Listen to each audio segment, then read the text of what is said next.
On the Serengeti Plains, heavy-laden clouds are ending the land's long thirst.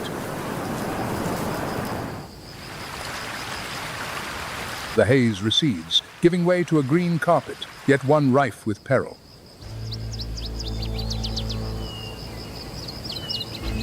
Instinct compels millions of hooves to begin the greatest migration on the planet.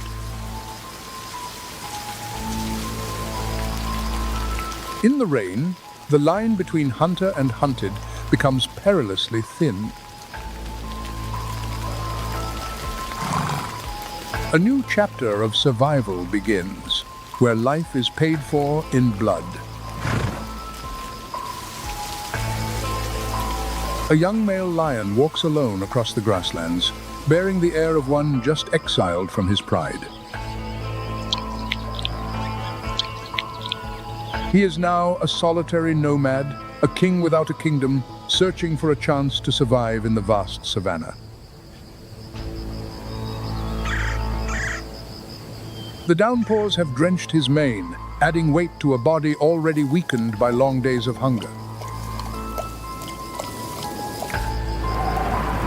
Yet, beneath the bruised, thundering sky, a momentous change is unfolding on the sodden earth.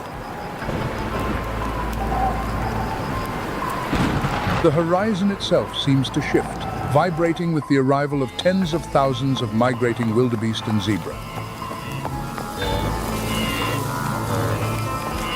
These vast herds have journeyed hundreds of miles, drawn by the call of thunderstorms to these green and mineral-rich lands.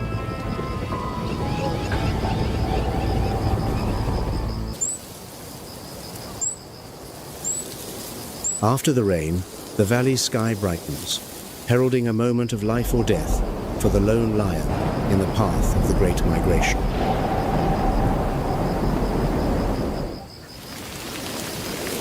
This is more than a spectacle of nature.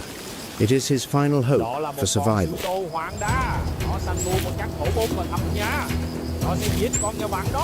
The lion conceals himself in the tall grass, lowering his center of gravity, his eyes locked on a stray zebra.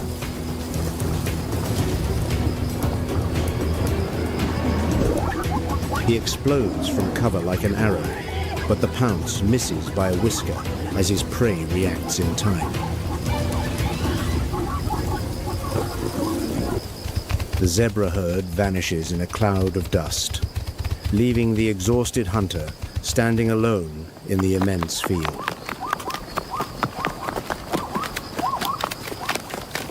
Failure has drained his last reserves of strength, but it cannot extinguish the will of a deposed king.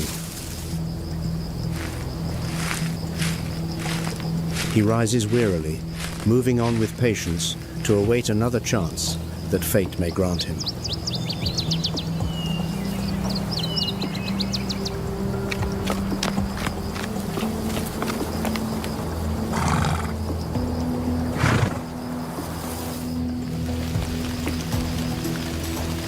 In another corner of the savannah, a different master of the hunt is using the rain to its own advantage. The cheetah, the fastest creature on land, is crouched low amidst tall, emerald grasses. Unlike the lion, it does not rely on brute force, but wagers everything on precision and staggering speed. Its target is a gazelle, absorbed in grazing on the tender new shoots, entirely unaware of the death that stalks it. Each paw is placed with infinite care, disturbing not a single drop of water on the blades of grass. A golden blur erupts from the stillness, the cheetah reaching its top speed in mere seconds to close in on the unsuspecting gazelle. The gazelle jinks desperately across the wet ground, but the precision of the planet's fastest hunter is absolute. A perfectly timed swipe at the hind legs sends the prey tumbling, and the chase ends abruptly in a spray of mud and rainwater. The cheetah pauses, its chest heaving violently, desperately replenishing the oxygen spent in its phenomenal effort. On the rainy savanna, speed may secure a meal, but the price is utter exhaustion. It must consume its prize quickly, before the scent of blood attracts larger, more powerful claimants. In the cheetah's world, every moment is a race against time and the very limits of its own body. The rains have turned the grasslands into a lush garden, yet such abundance is never enough for millions of hungry mouths. The Great Migration has now become a colossal wave of life, moving with a single, unyielding purpose. Tens of thousands of wildebeest and zebra converge into a thundering mass of muscle stretching to the very horizon. Their ceaseless calls create a strange wall of sound, a primal chorus of anxiety and determination. At the heart of this turmoil are calves, only a few months old, struggling to keep up with the herd's relentless pace. All are heading towards the greatest obstacle of their journey, the one boundary that separates them from the fertile pastures of the north. This is the legendary Mara River. In the dry season, it can be little more than a shallow stream, but the heavy rains have transformed it into a furious, silt-red torrent. The scent of fresh grass from the far bank drifts on the wind, an irresistible invitation down a treacherous path. The herds gather on the steep banks, hesitating, intimidated by the power of the raging current at their feet. The pressure from behind mounts as thousands more arrive, pushing the leaders ever closer to the slippery precipice. Instinct warns them of the imminent danger, but hunger and the ancestral urge to move are stronger than any fear. There is no retreat, for the momentum of 1,000,000 lives is a force that cannot be halted by reason. This is a moment of supreme tension, where a single, desperate leap will decide the fate of thousands of others. Beneath the murky surface, immense dark shapes begin to stir, silently awaiting the greatest feast of the year.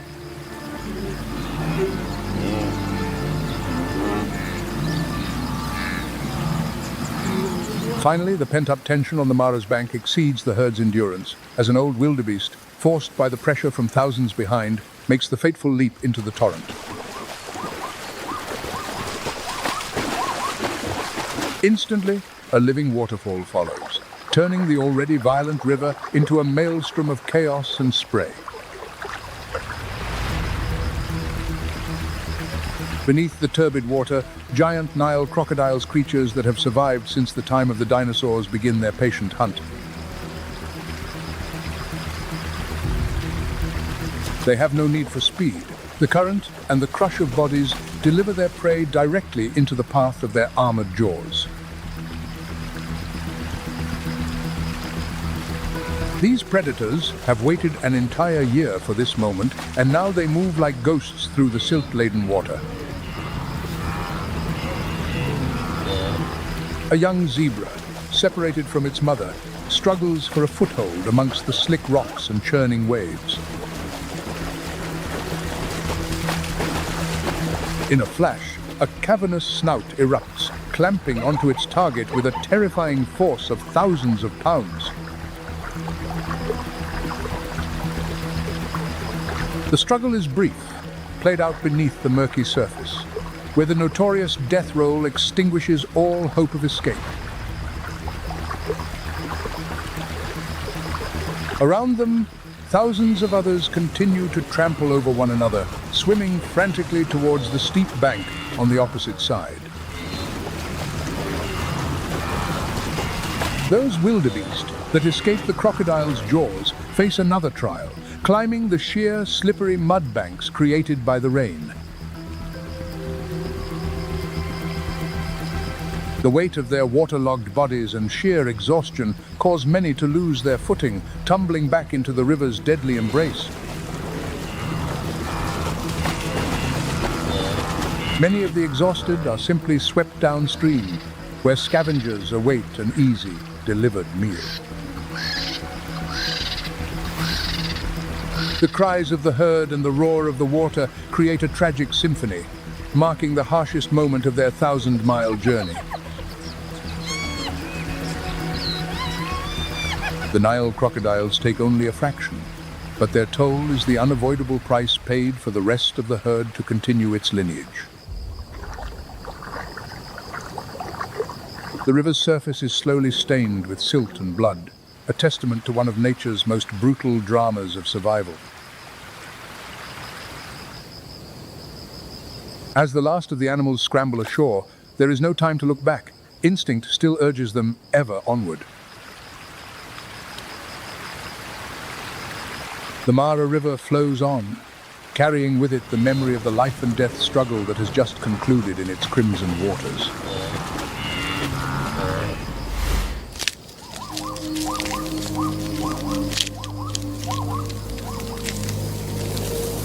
The survivors can now enjoy the rewards of their journey-rich pastures that will begin a new cycle of recovery and growth.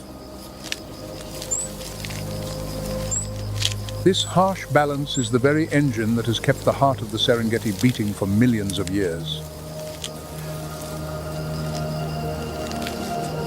Water brings life, but it is also the ultimate arbiter, a law of iron that exists far beyond these East African plains. But the power of water is not confined to this place. It is part of a global pulse that now leads us across an ocean to a mesmerizing flooded labyrinth in South America, the Pantanal.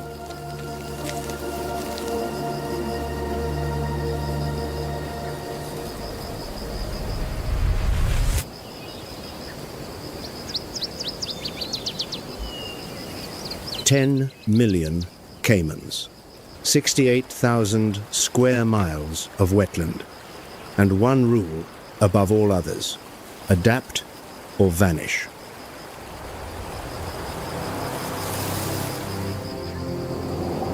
This is the Pantanal at the peak of the dry season, when the earth cracks open like aged leather, when hundreds of rivers shrink to their final muddy pools.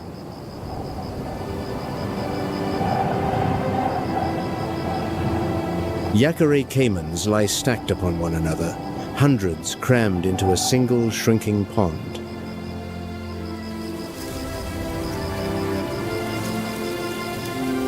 They are nearly motionless, conserving every last calorie for a siege that will drag on for months.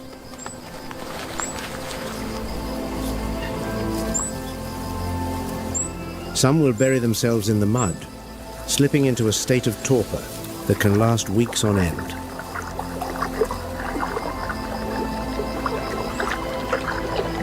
Others drag their armored bodies across the parched ground, searching for any water that remains. Not all of them will survive.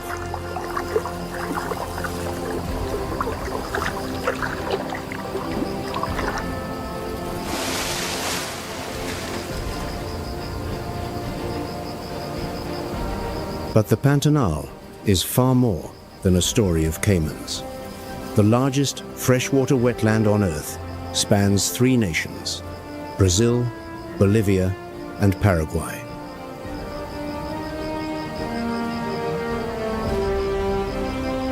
More than 650 bird species, nearly 300 mammal species, and over 400 species of fish coexist across a landscape half the size of France.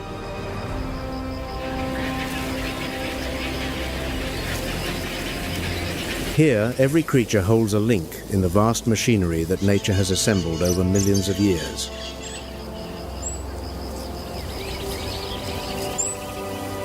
The question is not who is strongest, but who adapts best.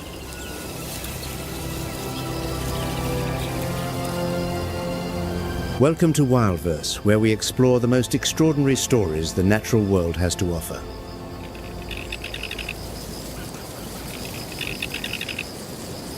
Today, Wildverse ventures into the heart of the Pantanal to witness the pulse of an ecosystem that UNESCO has recognized as a World Heritage Site.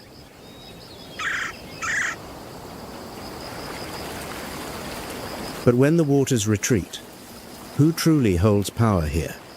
The answer is not what anyone expects.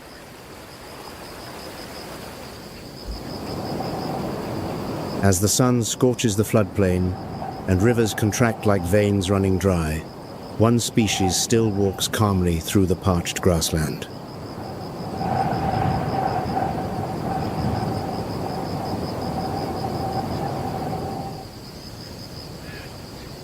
The capybara, the largest rodent on Earth. Weighing up to 140 pounds, the capybara resembles a fur-covered boulder drifting unhurriedly across the savanna.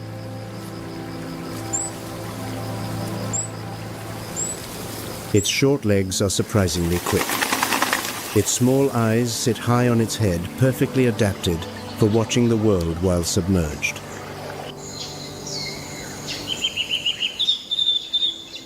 They live in large groups, 20, 30, sometimes more, always clustered together, like a family gathering that never ends.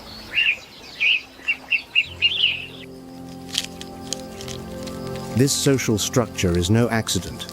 In a land where predators lurk at every turn, collective vigilance is the only shield they possess.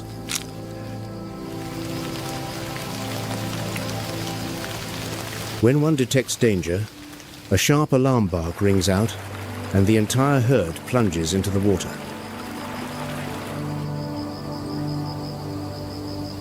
Webbed feet transform capybaras into remarkably capable swimmers.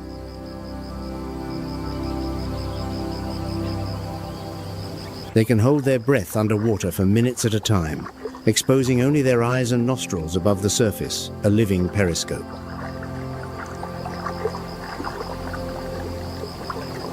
Each day, a capybara consumes 6 to 8 pounds of grasses and aquatic plants.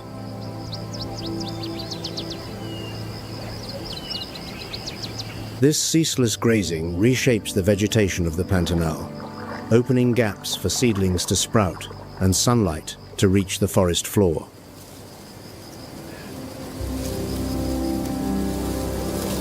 At dawn and dusk, they leave the water's edge to feed.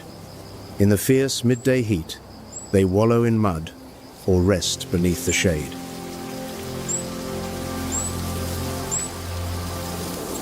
This rhythm is as reliable as clockwork, and every predator in the Pantanal knows the schedule by heart. But the capybara's most important role lies not in what it eats, but in being eaten.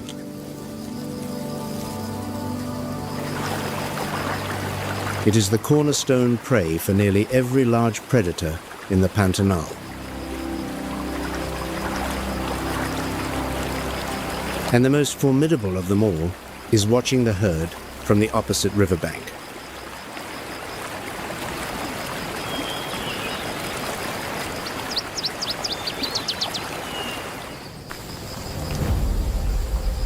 Golden fur, marked with dark rosettes.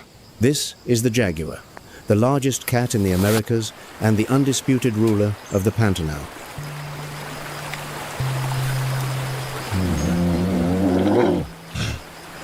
Pantanal jaguars are the largest individuals of their entire species. A mature male can weigh up to 300 pounds heavier than any jaguar in Central America.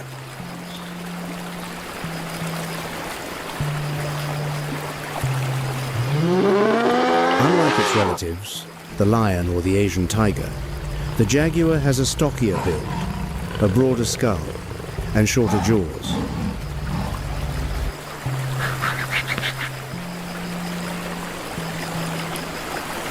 This body design is no coincidence. It was forged by evolution for a single purpose.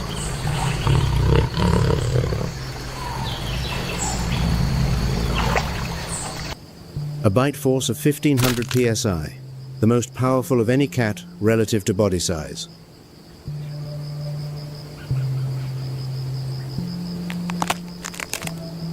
Enough to crush a skull, punch through a turtle shell, and pierce the armored hide of a caiman.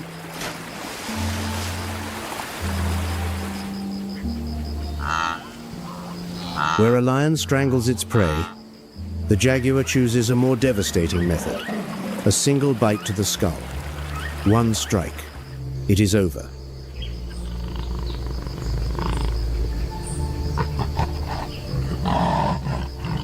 The Pantanal holds the highest jaguar density on Earth, roughly 6 to 7 individuals per 40 square miles.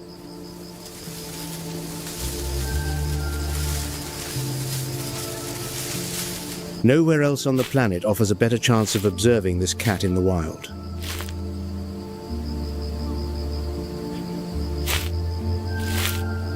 That rosette pattern is more than beautiful. It is a flawless camouflage map.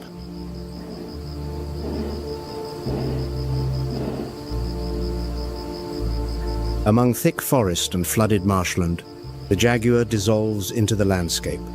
Prey recognize its presence only when it is already too late.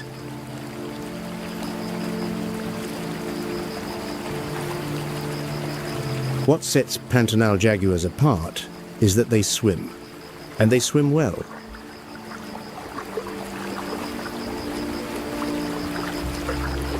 No other big cat on the planet is as comfortable in water as the jaguar.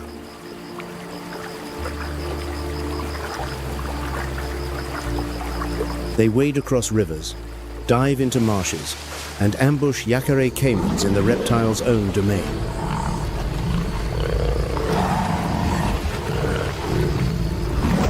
A lightning strike canine is driven into the base of the skull, and a 6-foot caiman is hauled ashore in under 10 seconds.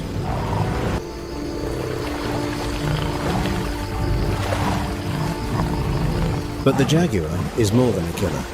By controlling capybara and caiman populations, it maintains the fragile equilibrium upon which the entire Pantanal depends.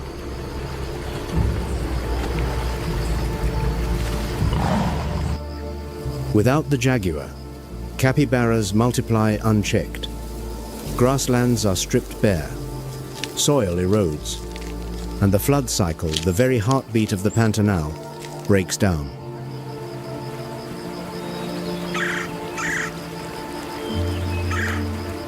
Scientists call this a trophic cascade.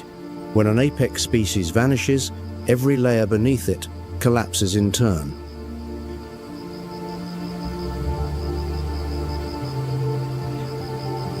Tragically, this magnificent cat is under threat. Habitat loss, conflict with cattle ranchers, and poaching have driven populations into decline.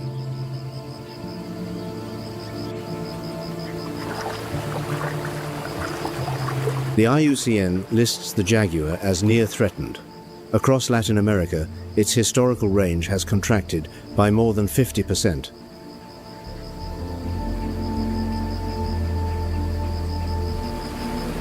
Protecting the jaguar, therefore, is not merely about saving one species. It is about safeguarding the entire web of life it governs.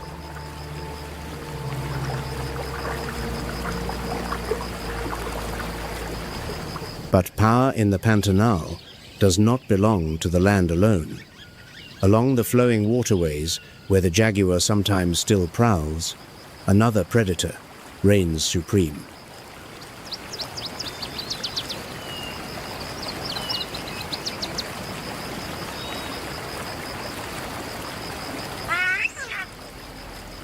The giant otter, known as arirana in Portuguese, is the largest member of the weasel family on Earth.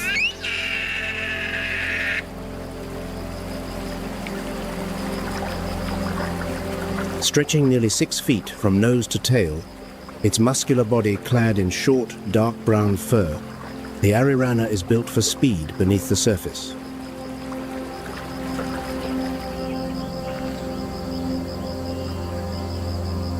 Unlike the solitary jaguar, giant otters live as families.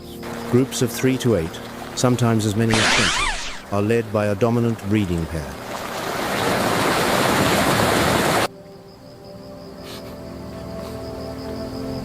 They are born cooperative hunters.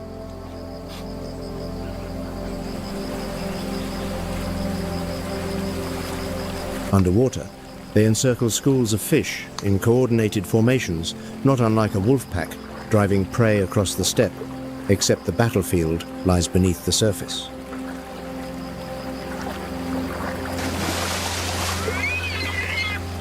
Few communication systems in the animal kingdom rival that of the giant otter, more than 22 distinct vocalizations.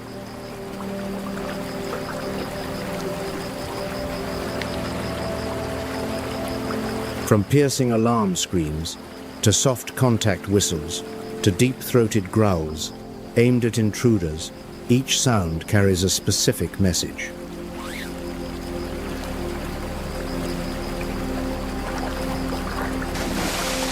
Fish make up most of their diet, but giant otters will not hesitate to confront young caimans.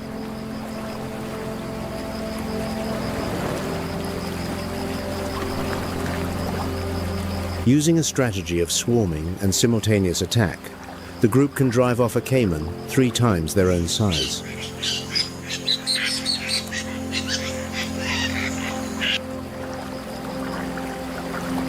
A broad, flattened tail serves as a rudder, allowing the otter to change direction in an instant while chasing piranha along the riverbed.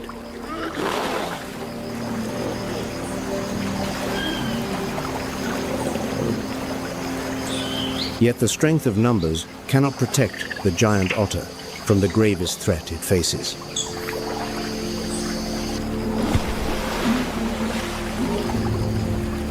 The IUCN classifies this species as endangered. Fewer than 5,000 individuals remain in the wild.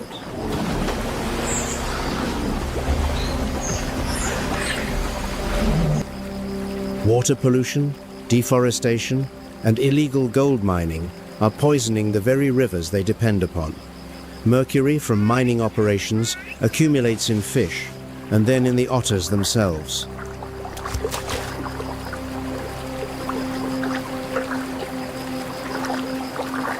Giant otter health mirrors the health of the waterways. When the otters disappear, it is a sign that the river itself is dying.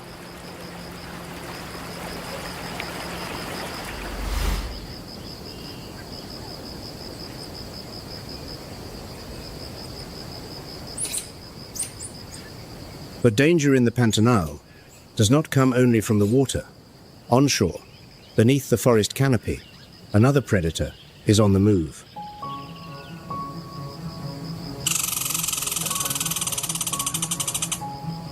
Silent enough that not even the dry leaves betray its step.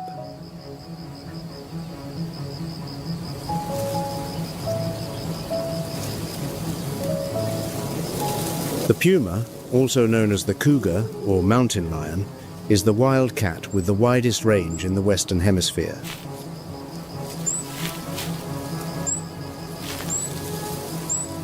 From the snow-capped peaks of Canada to the wind-swept tip of Patagonia, no cat has conquered more habitats than the puma.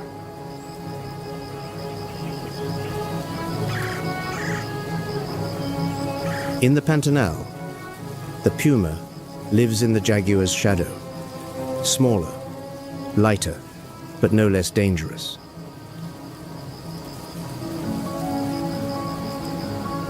A uniform coat, ranging from tawny beige to ashen grey, allows the puma to blend into any landscape.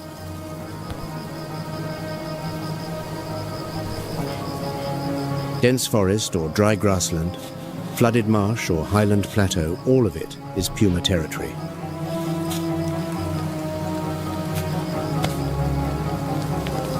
A solitary hunter, the puma relies on ambush and explosive speed over short distances.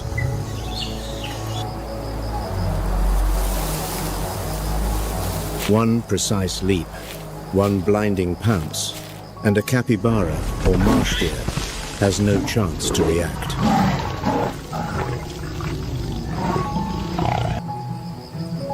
A single puma's territory can span dozens of square miles.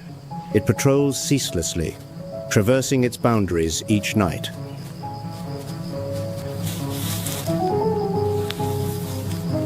Claw marks on tree trunks and scent marking speak a wordless language, warning every intruder that this ground is claimed.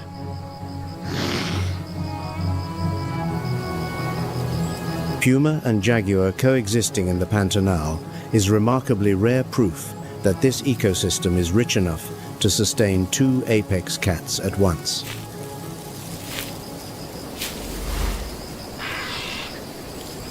But the forest floor of the Pantanal belongs to more than big cats. Beneath the canopy, smaller but no less vital inhabitants are beginning their day.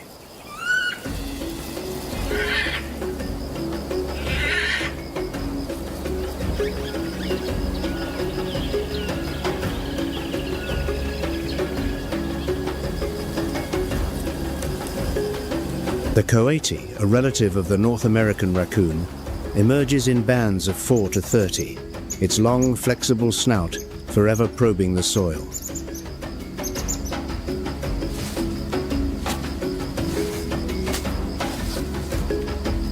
That snout is the ultimate multi-tool, sniffing out insects hidden beneath the earth, overturning roots, and extracting scorpions that other species dare not touch.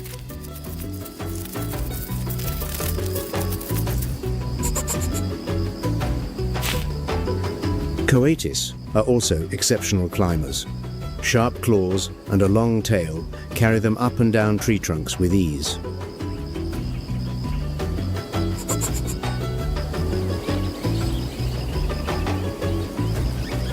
That tail serves as a balancing pole on slender branches, much like the staff of a tightrope walker.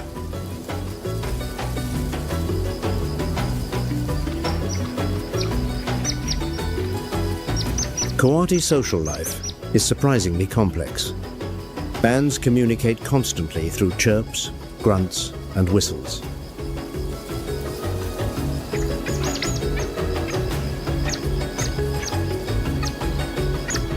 When threatened, they unleash piercing screams, and the entire group may band together to drive off an attacker, even a snake.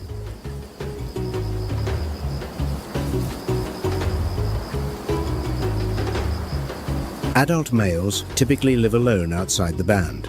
They return only during the mating season, then depart once more, wandering the forest in solitude.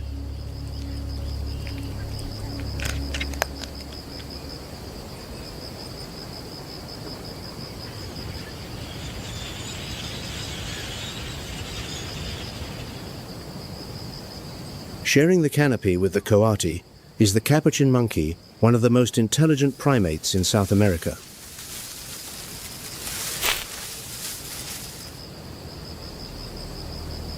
The capuchin uses dexterous hands and a prehensile tail that grips like a coil of rope to move through the treetops.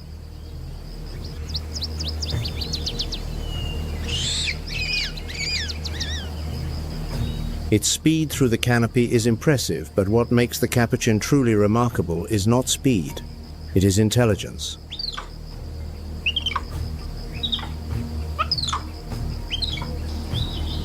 They have been documented using stones to crack open hard nuts, and palm fruits, one of the very few primates outside the great apes capable of tool use.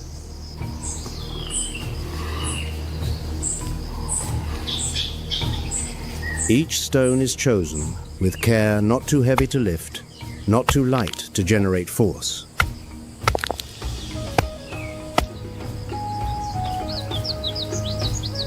Each strike is a small calculation in physics that many scientists believe has been passed down through generations by observation and imitation.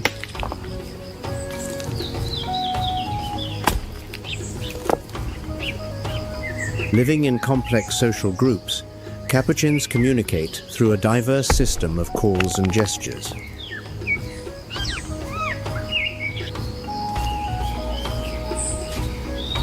They share the location of food, warn of danger, and groom one another within the troop, a miniature society suspended in the treetops.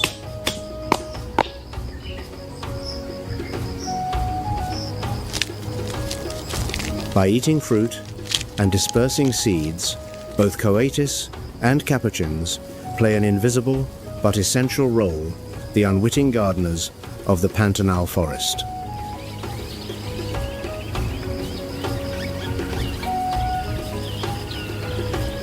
If you find the intelligence of the wild as captivating as we do, share your thoughts in the comments below.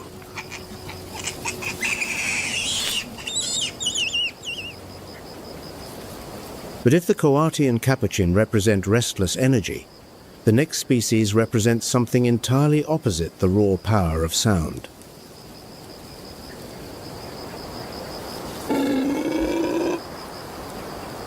Before the sun clears the treetops, a deep, resonant boom rolls through the forest low, reverberating like a war drum from a distant land.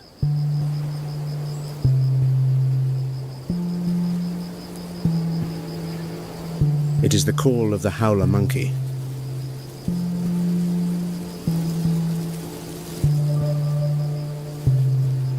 That sound pierces through the canopy and carries up to 3 miles, one of the loudest calls of any land animal on Earth.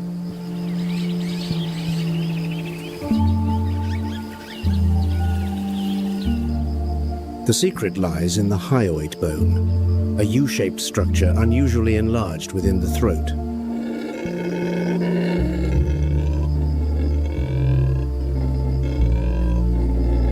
It functions as a natural resonance chamber, amplifying the call many times beyond what the animal's size would suggest.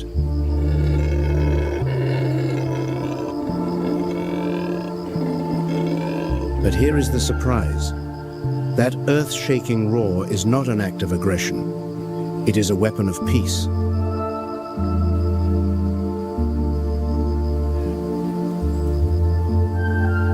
By broadcasting their location through sound, howler troops avoid direct physical conflict, conserving energy in an environment where every calorie counts.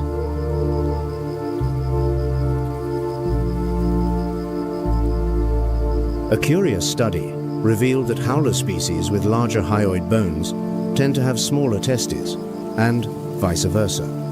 Evolution forced a choice: invest in the voice or invest in reproduction.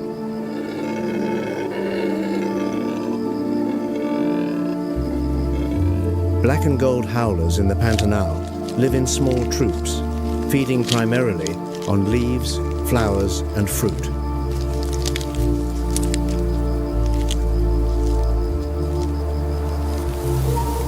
They move less than capuchins, spending most of their time on the highest branches, where safety is greatest.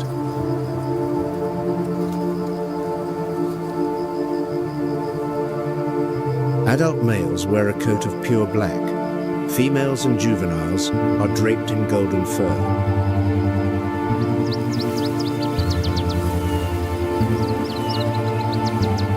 This striking contrast gives the species its name, the black and gold howler, as though one animal wears 2 entirely different costumes.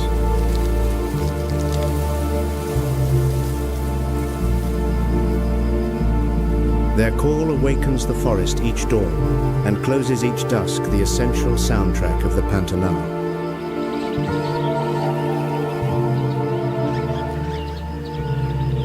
It connects the forest floor to the canopy, silence to sound, reminding every creature that this forest is still breathing.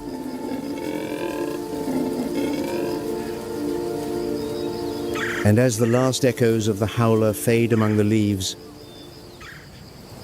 a streak of brilliant blue cuts across the sky.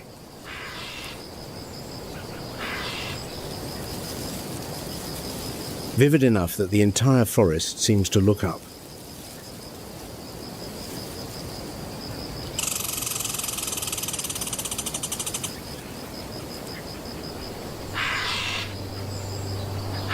The hyacinth macaw, known locally as Ara azul, is the largest flying parrot in the world, with a wingspan exceeding 4 feet.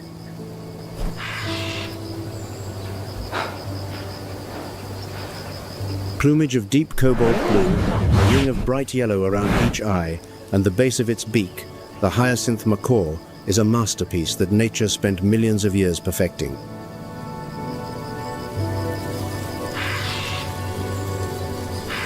They typically appear in pairs or small flocks, flying with powerful wing beats while projecting resonant calls.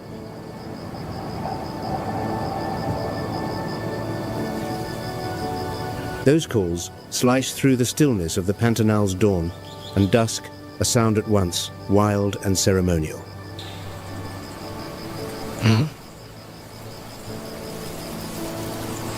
The hyacinth macaw mates for life. The bond between each pair is so strong that they are seldom more than a few yards apart.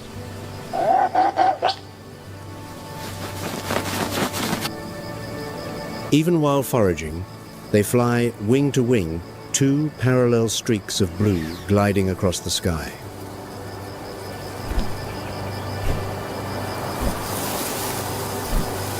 Their primary food is the nut of the acuri, and bocayuva palm seeds so hard that only the macaw's enormous beak can crack them.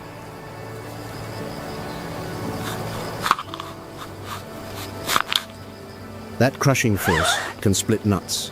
A hammer would need several blows to open. Every meal is an exercise in raw power.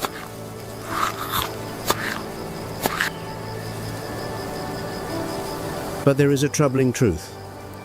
Only approximately 6,500 hyacinth macaws remain in the wild.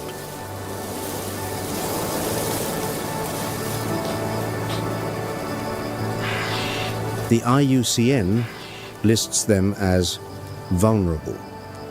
Illegal pet trade and habitat destruction have pushed this species toward the edge.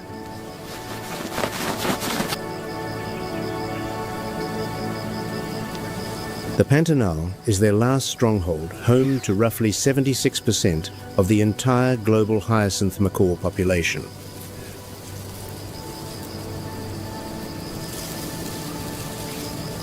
Lose the Pantanal, and we will almost certainly lose the hyacinth macaw forever.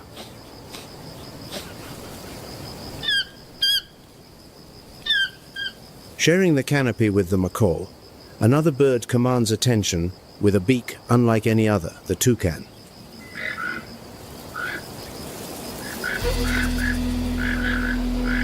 A brilliant orange bill, stretching nearly half its body length, yet astonishingly light.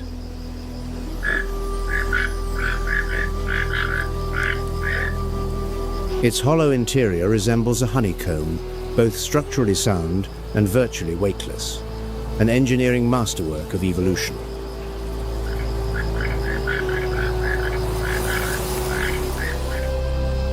That bill is not merely for picking fruit. Scientists have discovered it also functions as a biological radiator.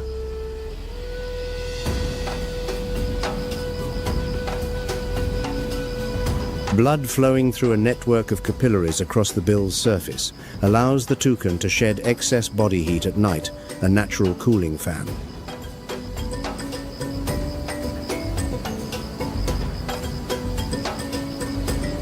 Toucans feed on fruit, insects, and occasionally the eggs of smaller birds.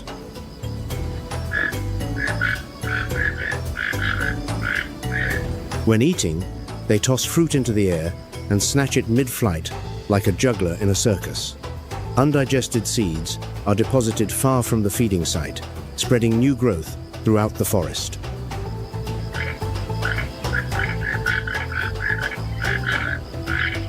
Toucans do not fly far. They hop from branch to branch with short bursts of flight, flashing their glossy black plumage and multicolored bill.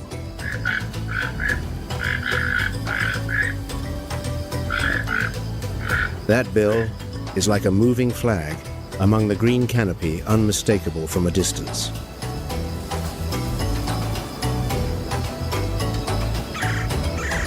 Lower down, in the denser reaches of the forest, a chorus of chatter rises, but it is not human.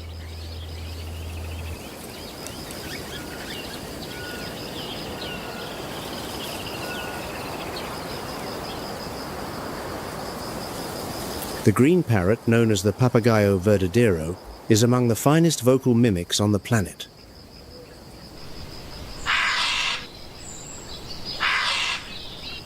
Vivid green plumage accented with blue at the wings, the green parrot lives in lively flocks.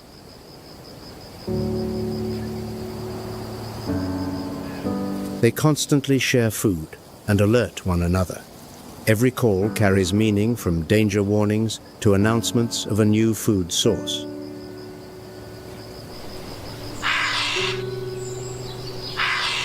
A strong, curved beak serves as a specialized tool, cracking open tough seed casings that other birds cannot manage.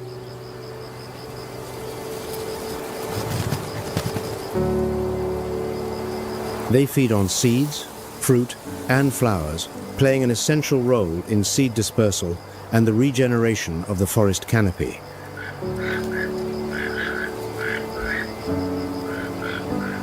These three birds, the hyacinth macaw, the toucan, and the green parrot, do more than bring color to the Pantanal.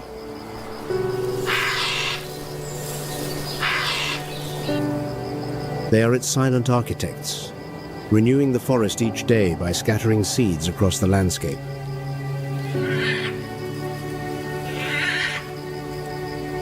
But that brilliant blue is fading. And it is not only the birds. The entire ecosystem faces a threat this story will soon reveal.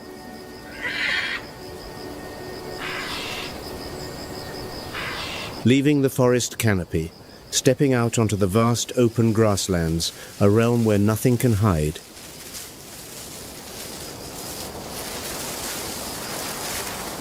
Speed is the only currency of value here.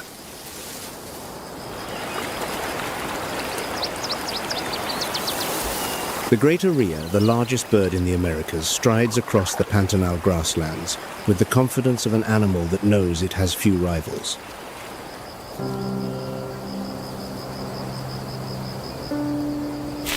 This is a flightless bird, but it compensates with a running speed of up to 37 miles per hour.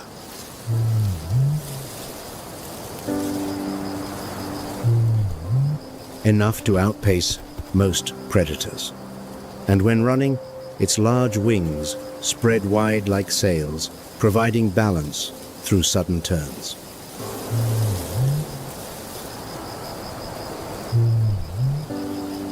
In the rhea, the rules of gender are completely reversed. The male incubates the eggs. The male raises the chicks.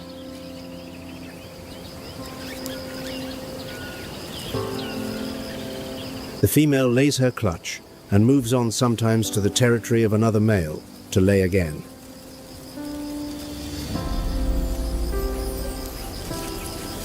A single male rhea may incubate up to 50 eggs, at once contributed by several different females.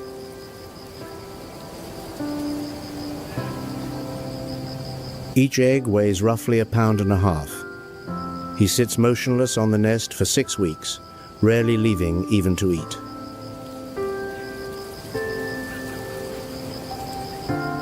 Newly hatched chicks follow their father immediately, a tiny convoy trailing a giant, standing nearly 5 feet tall.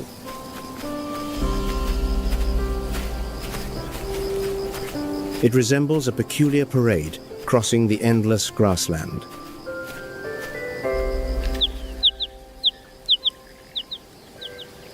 Its diet is varied: leaves, seeds, insects, even small lizards.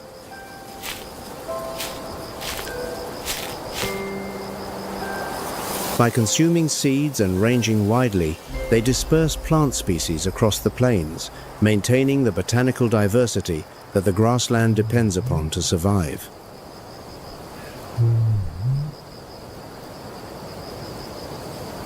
But on the open plains, the rhea is not the only ruler.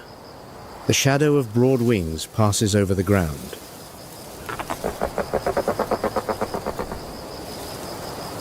Slow, confident, in no hurry at all.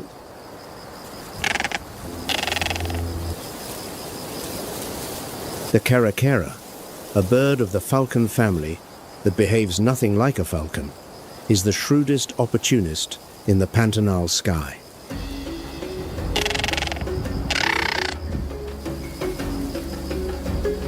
Dark plumage, in sharp contrast with a pale face and a powerful hooked beak, the caracara could easily be mistaken for an eagle.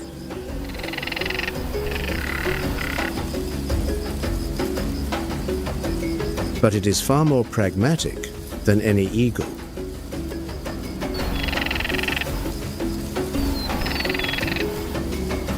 The caracara both hunts and scavenges, taking mice and lizards as readily as carcasses baked by the sun.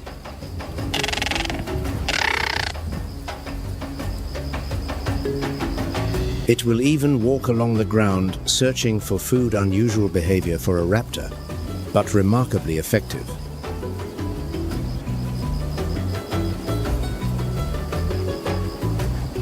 This adaptability allows the caracara to thrive in any condition, from flooded wetlands to scorched grasslands.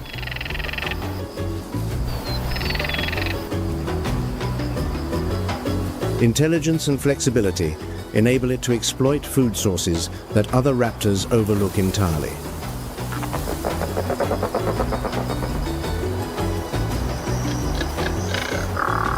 By consuming carrion, the caracara serves as nature's cleanup crew, preventing the spread of disease and keeping the ecosystem clean.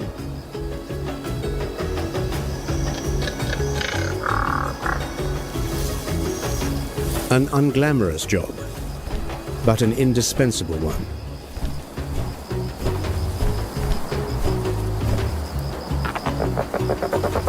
Rhea on the ground, caracara in the sky. Two species, two strategies, but a single purpose: sustaining life across the boundless plains.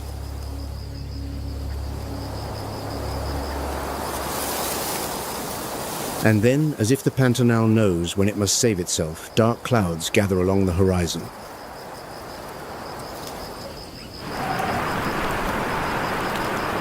The rains return.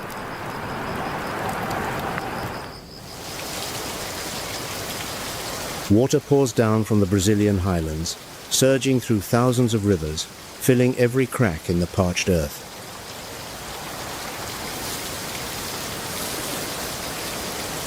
Within weeks, the Pantanal is transformed.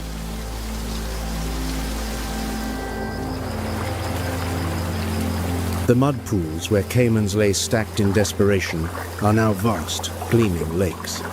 10 million caimans disperse once more.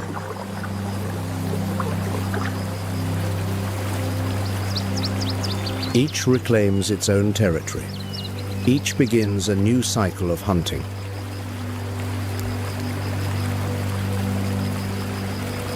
Capybaras return to the riverbanks. Giant otters raise their voices in greeting. Jaguars withdraw into deeper forest, where prey is more scattered, but the water runs cooler.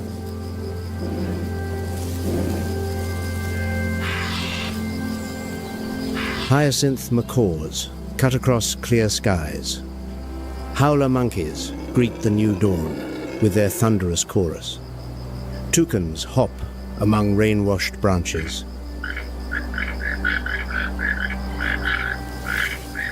The pulse of the Pantanal, the flood and the drought, is not a catastrophe.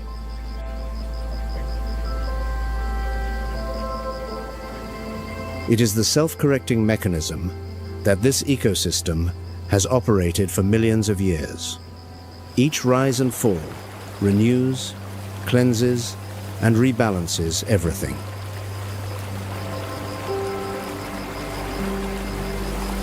Every species here, from the smallest caiman to the dominant jaguar, is synchronized to that pulse.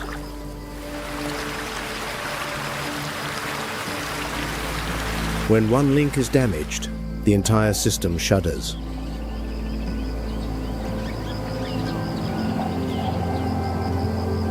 What do you think makes the Pantanal so awe-inspiring? Let Wildverse know in the comments below.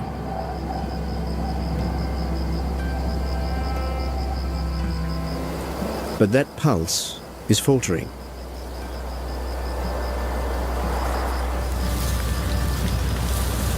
In 2020, the Pantanal suffered the worst wildfire disaster in modern recorded history.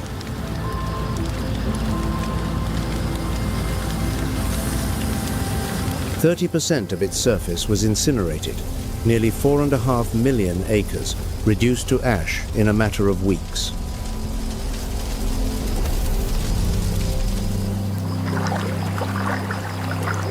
And perhaps that is the lesson the Pantanal offers us, that true greatness lies not in the power of the largest, but in the harmony among all.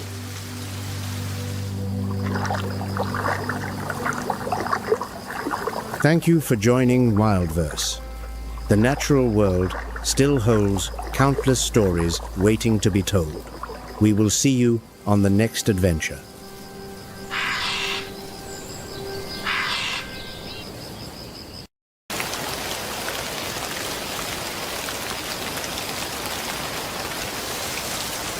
Two seasons, two entirely different worlds, and between them, a survival experiment lasting millions of years with no guiding hand.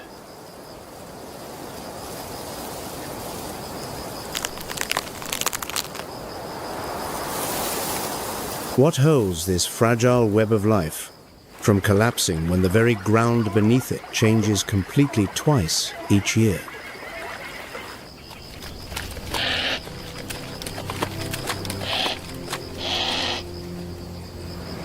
Welcome to Wildverse, where we explore the most extraordinary stories the natural world has kept hidden.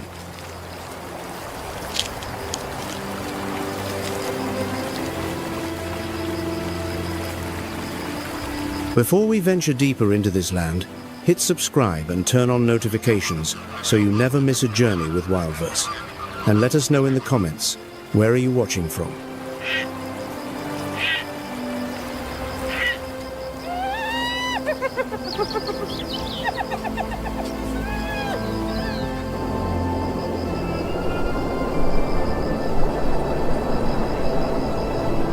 But to understand Liuwa, you must first meet the species that vanished from it, then returned from nothing.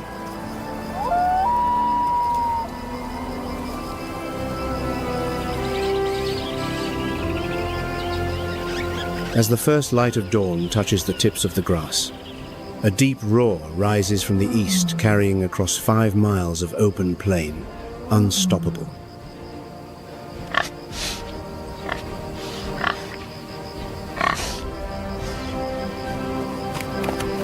Lions. For decades, they had vanished from Liuwa.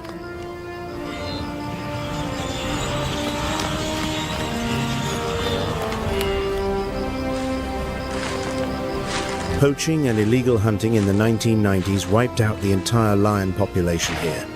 By 2002, only a single individual remained.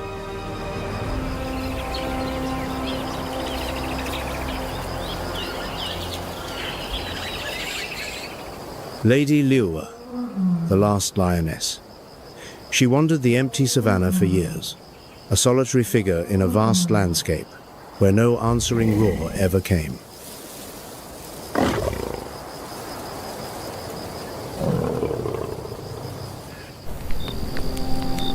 Researchers recounted how she would seek out the glow of human campfires, lying down beside smoldering coals as though the warmth of another species might soothe her loneliness.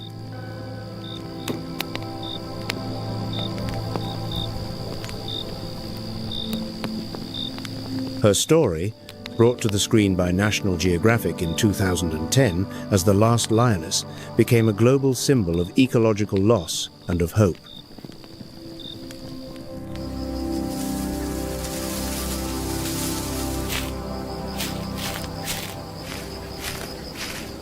In 2008, African parks began reintroducing lions from Kafue National Park.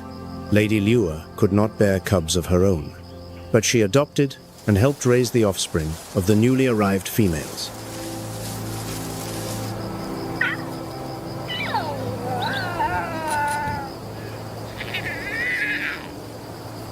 She passed away in August 2017 at the age of 17. Her legacy, the new pride, lives on.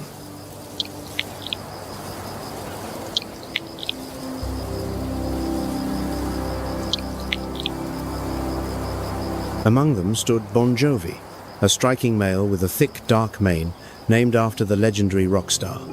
He reclaimed territory, marking the return of the roar to plains that had fallen silent.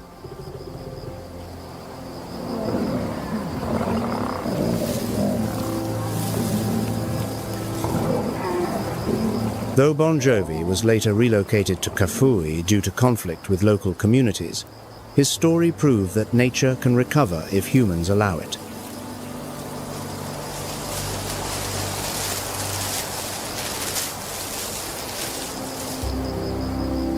Today, more than 20 lions hold stable territories across Liuwa, a living testament to the power of conservation.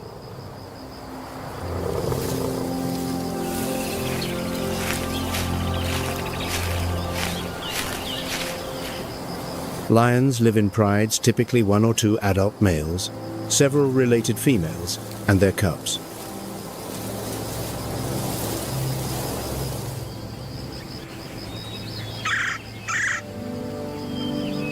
They are the only large cat capable of tactical cooperation in both hunting and territorial defense.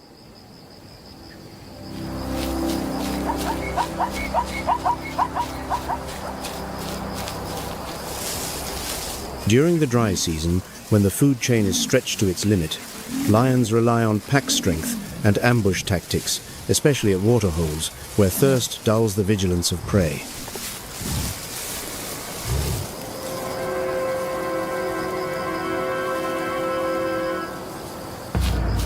A fact rarely mentioned. It is the lionesses who drive every strategic hunt. They coordinate ambushes with near mathematical precision, favoring twilight or early dawn.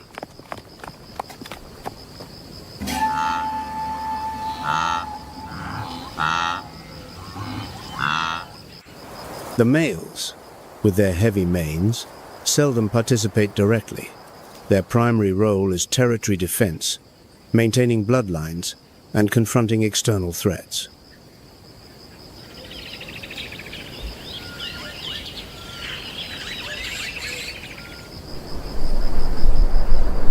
A thick mane is not merely attractive to females, it serves as a biological shield, protecting the neck during brutal territorial battles.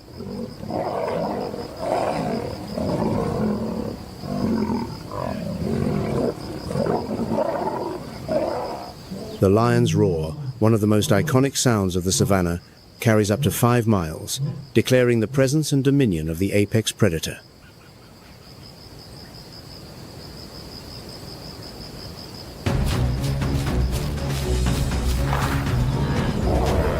Yet, despite this coordination, only 20 to 30% of attacks end in success.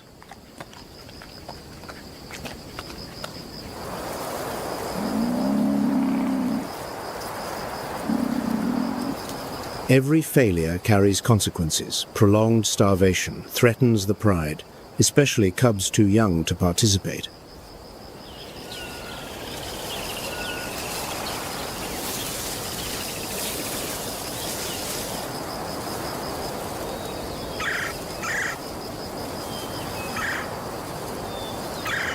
But in Liuwa, lions are not the dominant force.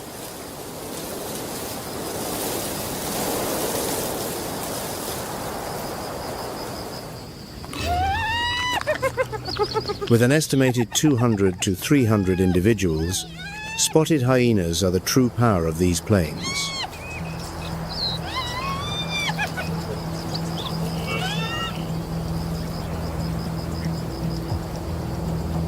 Contrary to their popular image as scavengers, modern behavioral ecology reveals that over 70% of a spotted hyena's diet comes from prey they hunt themselves.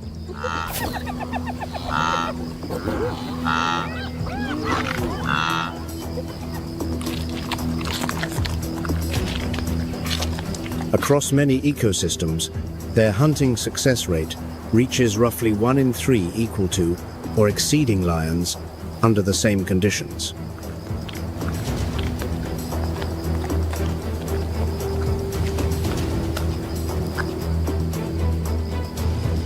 The secret lies in the jaw.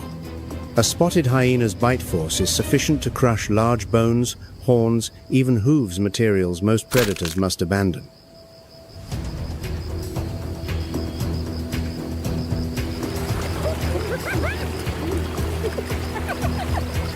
The ability to digest nearly the entire carcass, including calcium from bone, makes them the most efficient link in the ecosystem's nutrient recycling chain.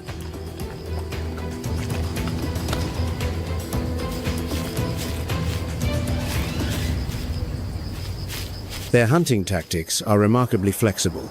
They can hunt solo, in pairs, or coordinate in small teams of 4 to 6.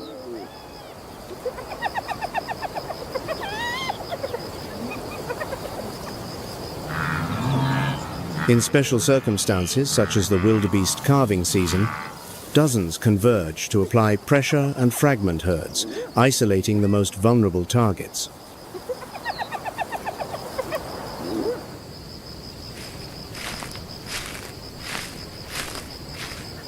Siege and harassment behavior, particularly frequent in January and February at Liuwa, when conditions favor optimal hunting, attests to their exceptional tactical cooperation.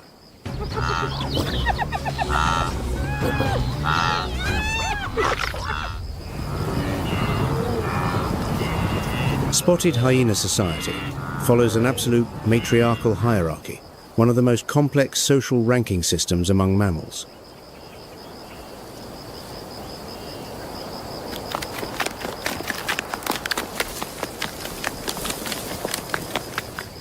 Each clan can number up to 80 individuals. Females hold complete authority. Even the lowest ranking female outranks the highest ranking male.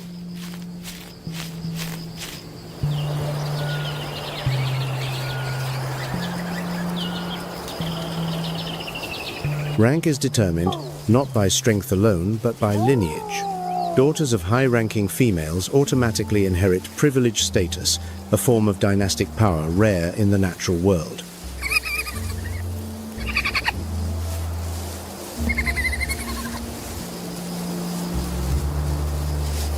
Their communication system surpasses that of any other predator, over 11 distinct vocalizations, spanning an impressively broad emotional spectrum.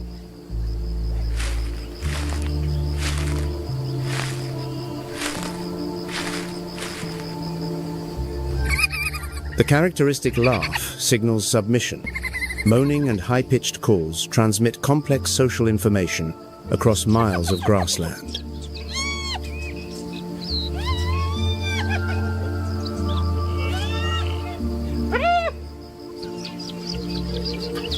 Spotted hyenas thrive across diverse terrain, from open savanna to sparse woodland and semi-arid zones active both day and night, each clan's territory extending up to nearly 400 square miles.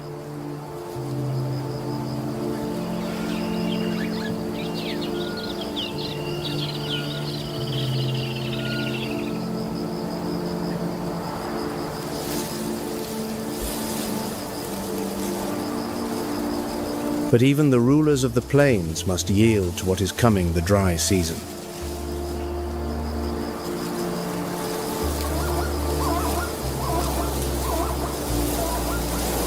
The dry season descends on Liuwa without warning. Water evaporates, earth cracks. The temperatures swing between day and night, climbs to nearly 55 degrees Fahrenheit.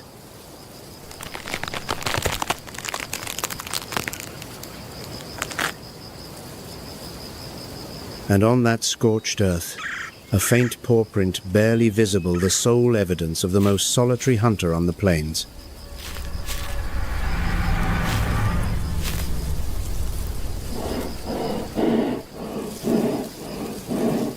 The cheetah, the fastest land animal on Earth.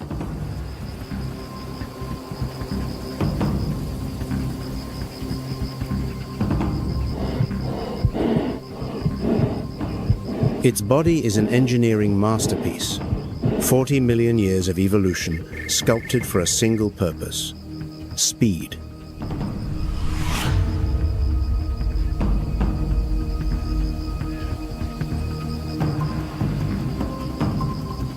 A long, hyperflexible spine functions like a coiled spring, stretching and compressing with each stride to maximize reach.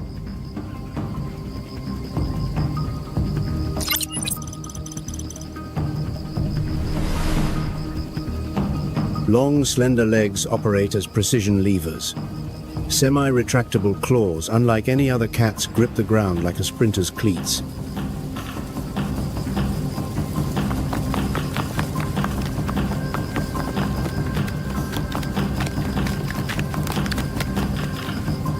This delivers superior traction through every turn and burst of acceleration, each stride a perfect equation of speed and control.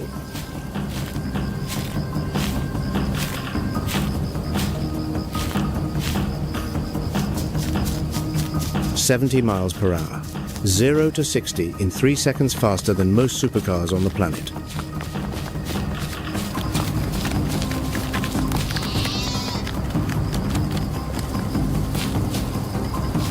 But that speed exacts a price.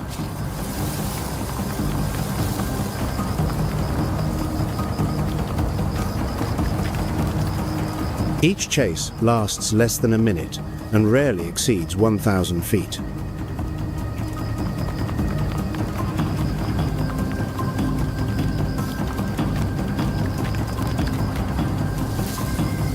Peak velocity drives body temperature to dangerous thresholds, forcing mandatory rest after every pursuit, regardless of outcome.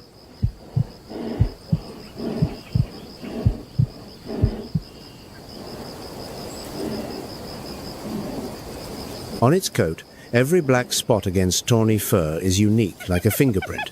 No two individuals are identical.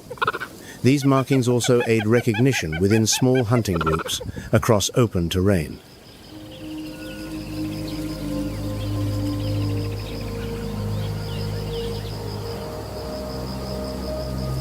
The large, rounded ears not only capture distant sounds with remarkable clarity, but also assist in heat dissipation, a vital advantage under Liuwa's scorching sun.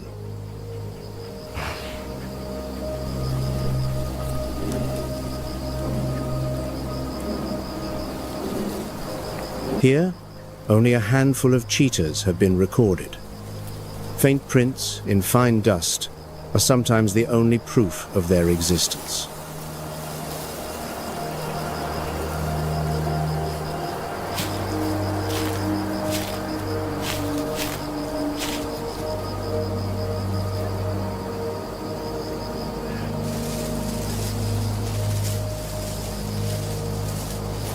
In a landscape of deepening drought and intensifying competition, the cheetah's survival stands as the purest example of specialized evolution where speed and strategy converge into a supreme art.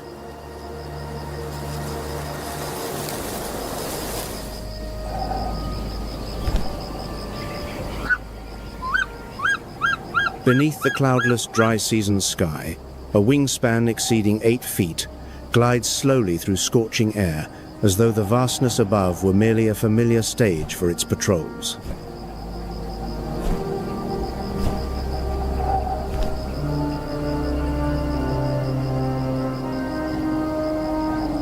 The Martial Eagle, Africa's largest eagle.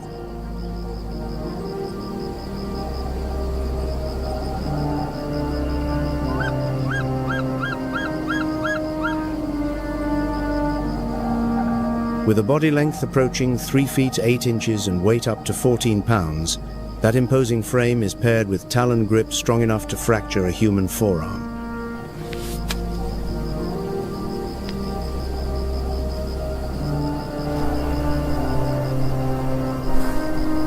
But its most remarkable feature is not size, it is vision. In the clear conditions of Liuwa's dry season, a martial eagle can detect prey from nearly 4 miles.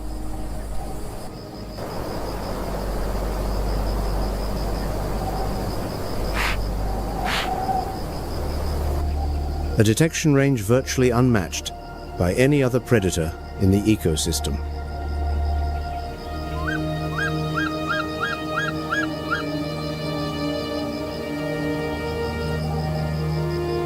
When the calculation is perfect, it descends in a stoop, reaching 100 miles per hour. 2 feet strike like javelins launched from above, precise and merciless.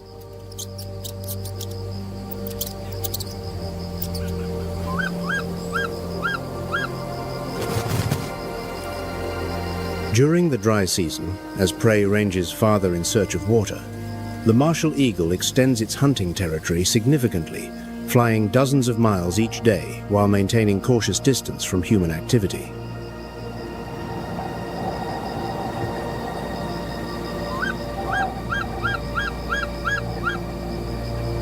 Even atop the aerial food chain, the Martial Eagle is not immune to extinction. As of the IUCN's 2024 assessment, classified endangered.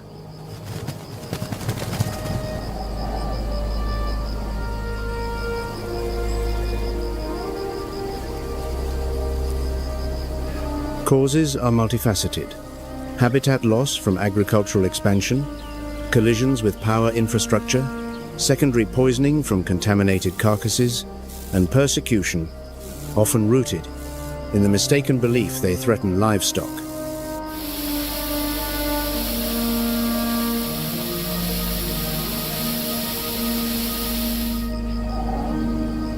With slow reproduction and vast territorial needs, even minor environmental changes can carry severe consequences for the species' survival.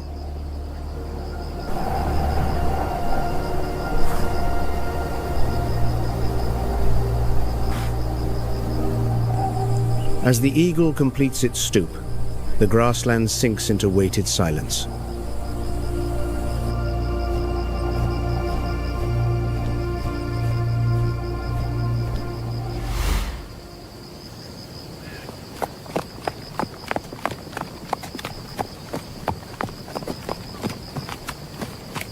Below, against dried grass stretching to the horizon, a massive form moves with quiet, immovable strength.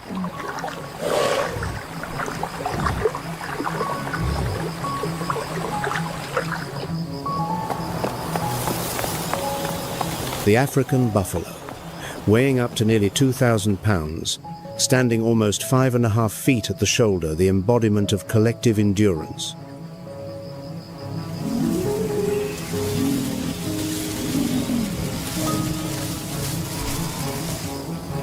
Curved horns form a solid bone plate called the boss, shielding the skull in combat and becoming lethal weaponry against any natural enemy.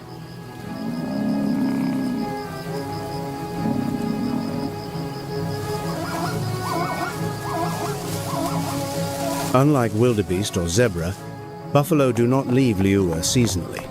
They move laterally within the landscape from higher ground to wherever fresh grass sprouts after rain.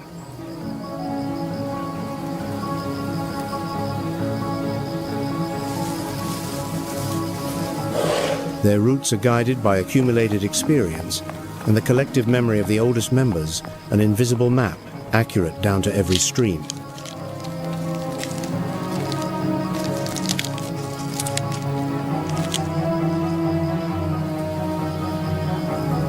Smell is the critical sense. Buffalo detect water and identify threats from over a mile away, allowing the entire herd to adjust course before danger draws near.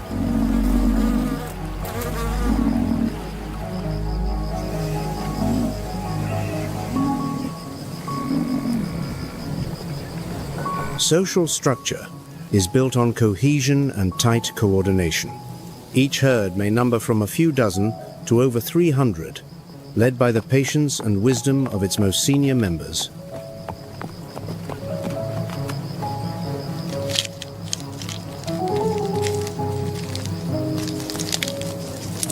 When confronted by danger, they do not scatter. Instead, a living fortress forms. The largest males front the line, shielding females and calves at the center.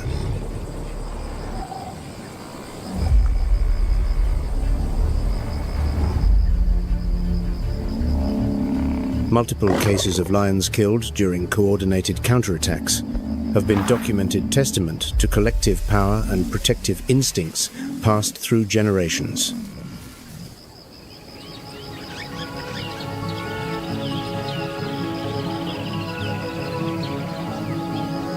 Each adult consumes approximately 33 pounds of dry grass per day, the fuel required to sustain that massive frame.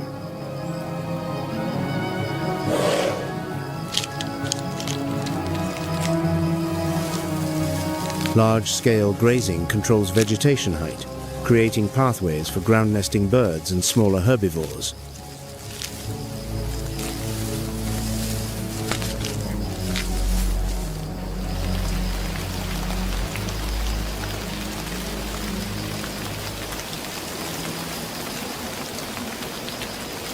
And then, amidst a grassland on the verge of transformation, the first raindrops fall.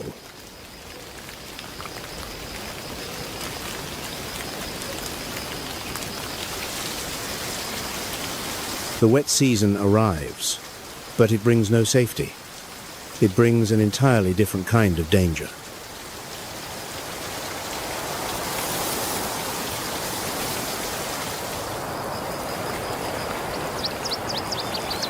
Water rises. Dry grassland converts into a vast wetland system. And in this half-water, half-land world, one species has been ready all along.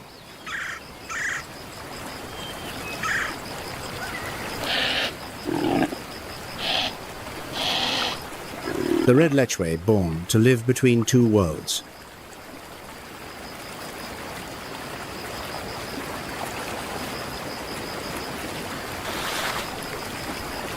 With long, narrow hooves, the red lechwe glides through mud with almost surreal lightness, as though its very existence was shaped for this terrain.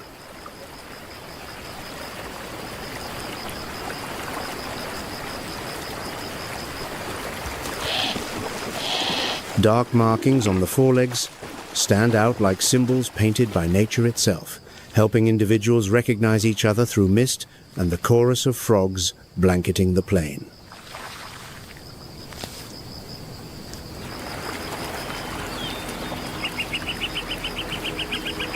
At Liuwa, approximately 700 red lechwe live year-round.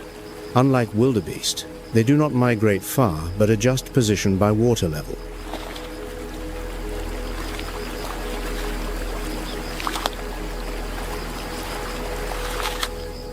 They advance as fresh grass sprouts at the water's edge, retreating when floods submerge the plains entirely.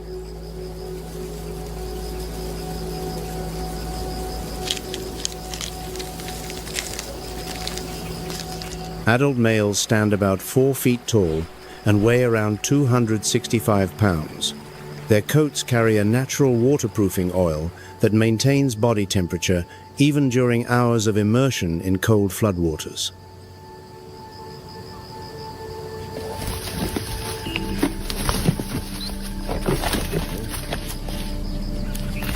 When pursued by predators, the entire herd plunges into deep water, a tactic few hunters dare follow. In water, red lechwe move with speed and agility, causing pursuers to lose traction, momentum, or abandon the chase altogether.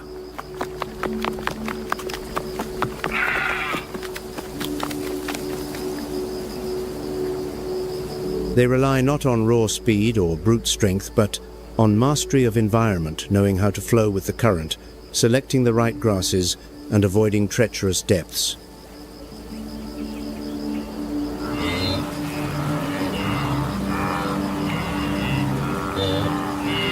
Their peaceful coexistence with zebra and wildebeest, without direct competition, reinforces lechwe's role as an essential link in the wetland ecosystem.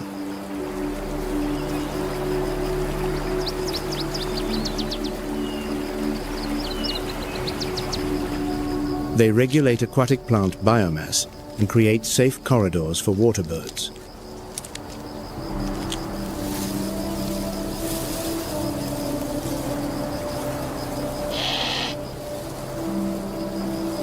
And in the rising muddy waters, from the horizon 45,000 silhouettes slowly materialize.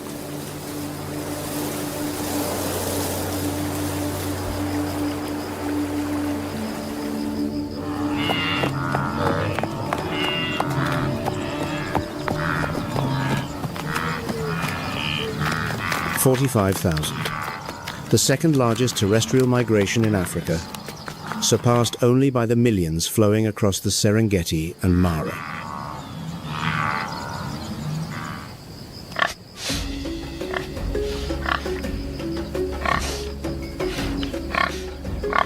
Wildebeest do not wait for rain to move. They sense the shift before the first storm through moisture in the wind, distant thunder, and subtle changes in the resonance of the earth beneath their hooves.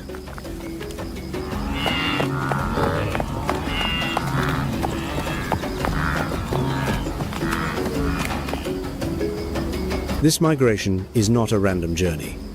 It is an annual cycle encoded across countless generations. Every strip of land, every patch of grass, every waterhole already remembered by ancestors from millennia past.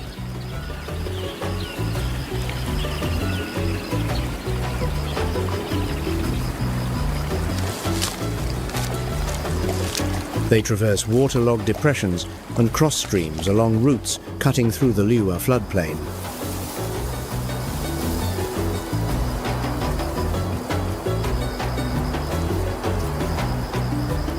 Though shorter than the famous Serengeti migration, the path here is no less perilous. Predators are always watching.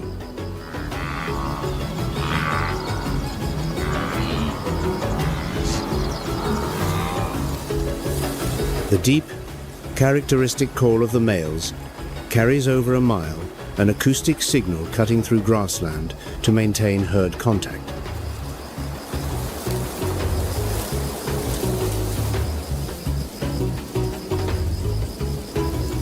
Beyond sound, they use scent trails from interdigital glands on their feet, combined with urine and dung to delineate territory and reinforce social bonds.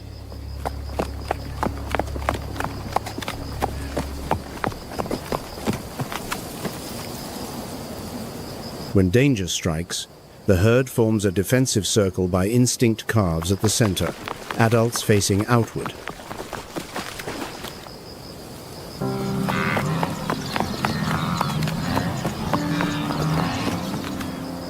The movement resembles a tornado, sweeping across the flooded plain, visually striking, yet deeply strategic.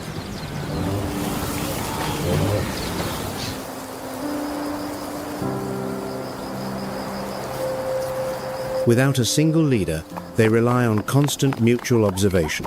Ethologists call it swarm intelligence, a biological mechanism allowing response to threats as a unified organism.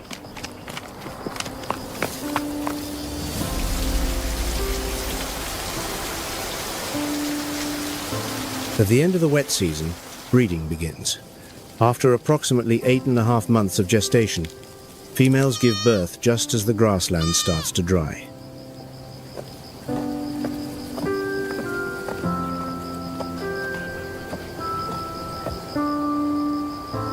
Wider sight lines across drying plains, sharpened predator detection timing birth to terrain is no accident.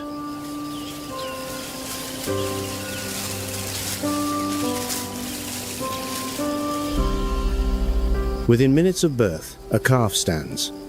Shortly after, it runs alongside its mother, a biological imperative for a species whose life is defined by perpetual motion.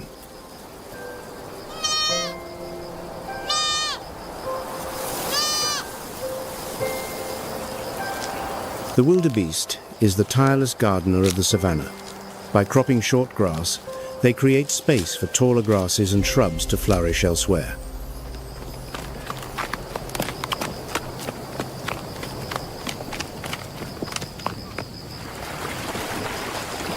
Continuous movement supports soil regeneration and nutrient cycling.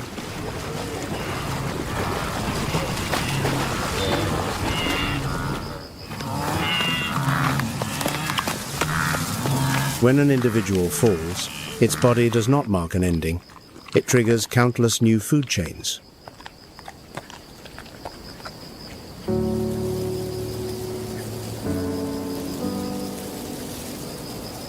The last breath of a wildebeest continues to sustain lions, vultures, and the very earth itself.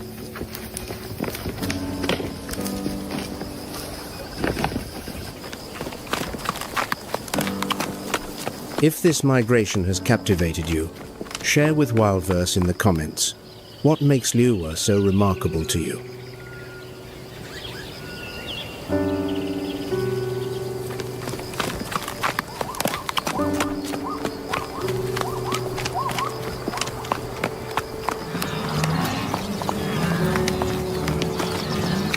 Alongside the wildebeest, plains zebra appear in impressive numbers during the wet season, thousands converging from the park's edges toward the center seeking fresh grass.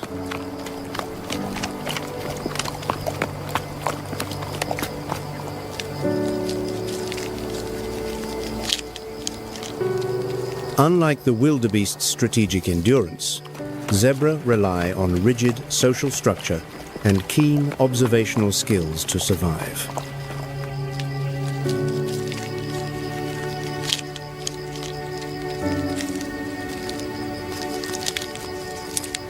They live in small, stable units called harems, one dominant stallion, several mares, and their foals. This is the fundamental building block of zebra society.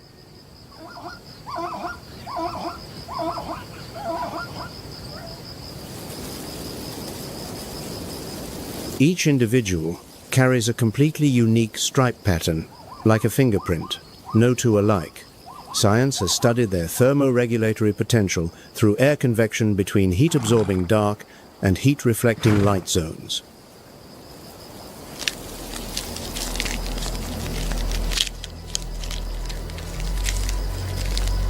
Stripes also create visual confusion for blood-sucking insects, making landing difficult, a subtle evolutionary advantage few species possess.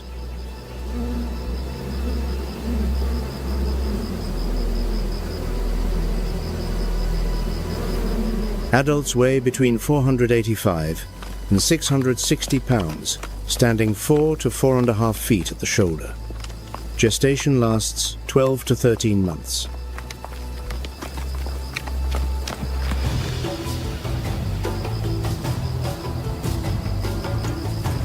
Foals are born at the end of the wet season, when grass remains abundant.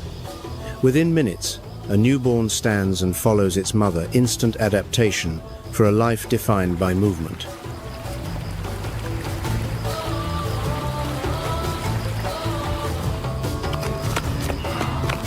When danger appears, the lead stallion immediately intervenes, blocking the formation or attracting the predator's attention to buy time for the group's escape.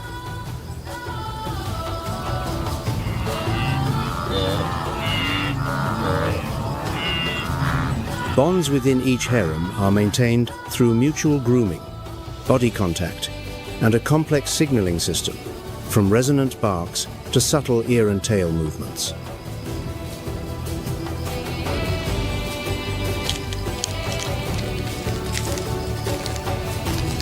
When food is plentiful and the plains stretch wide, multiple harems merge into larger aggregations, bolstering safety in numbers and forming formidable migratory forces.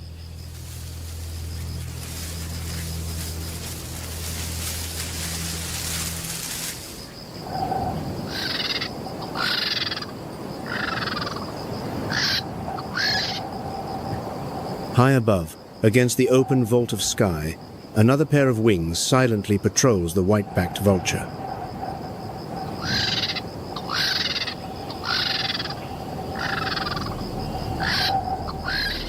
With wingspans from 6.5 to 7.5 feet and weight up to 16 pounds, they are the silent biological stewards of the entire ecosystem.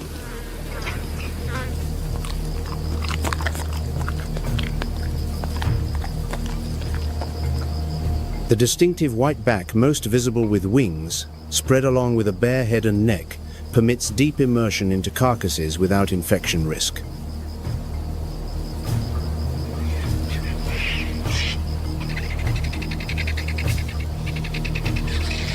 During the dry season, when herbivore mortality spikes from dehydration, the white-backed vulture's role becomes more critical than ever.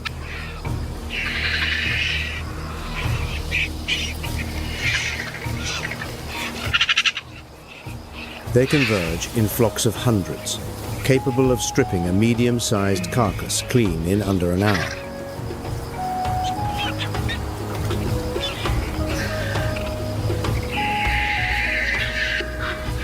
An extraordinarily powerful digestive system neutralizes disease-causing bacteria without harm, a vital function preventing epidemics across wildlife populations.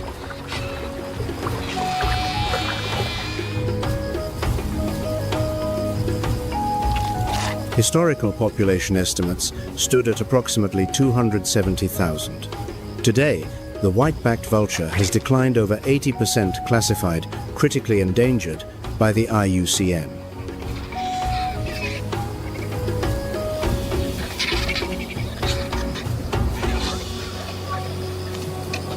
The primary cause: poisoning from pesticide, contaminated carcasses, veterinary drugs like diclofenac, or deliberate baiting intended for predators. They are collateral victims in a war not aimed at them.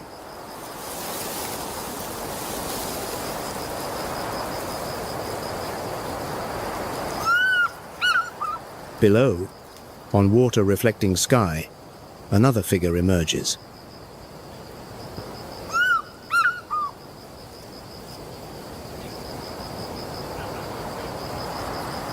The African fish eagle, Zambia's national bird symbol of freedom, strength, and untamed spirit.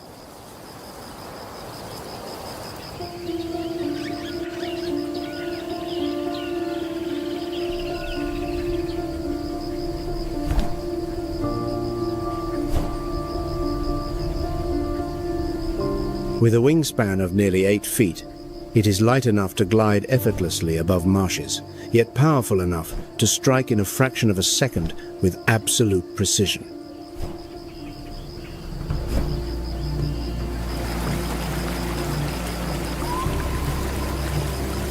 Feet lined with small hook-like spines grip slippery fish even mid-flight, then carry the catch hundreds of feet back to the nest without pause.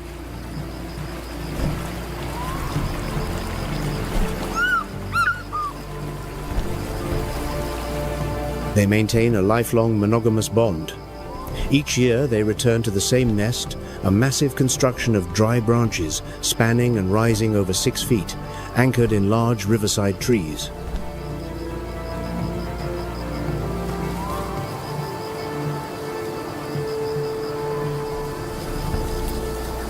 The wet season is not only prime hunting time, but also marks the breeding season.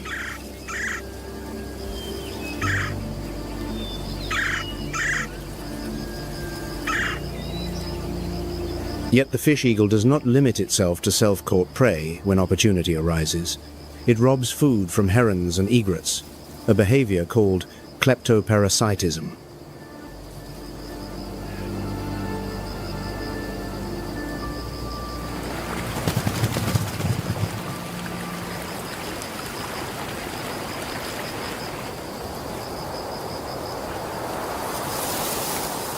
As rains pour and marshes swell, a new symphony begins waterbirds. Liuwa hosts over 300 bird species, but during the wet season, a few stand above all.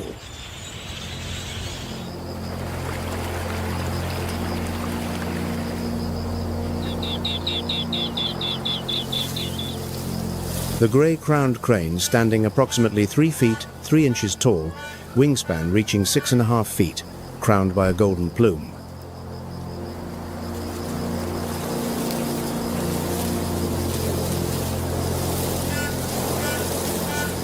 The only crane species capable of perching in trees, thanks to a long hind toe, an evolutionary inheritance from tree-dwelling ancestors.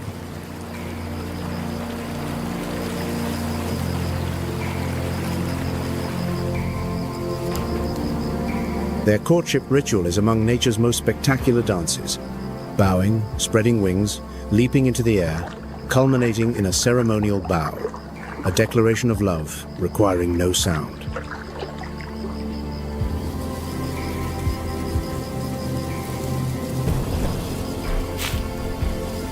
They maintain enduring monogamous bonds, sharing responsibilities of raising young and defending territory.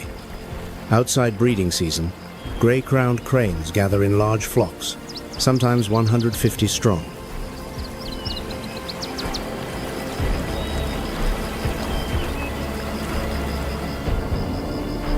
According to the IUCN, the grey-crowned crane is classified endangered global population only 20,000 to nearly 25,000 mature individuals, declining due to wetland loss, pollution, and illegal trade.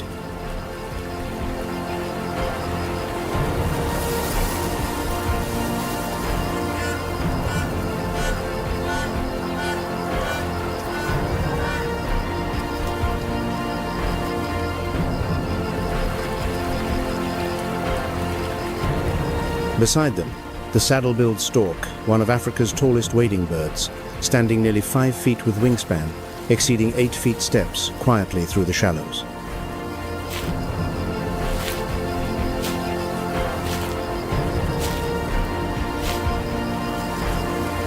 Its deep red bill, with a bright yellow saddle near the base, is not merely identification, but a specialized hunting tool, 71% guided by vision and the remainder by refined tactile sensitivity.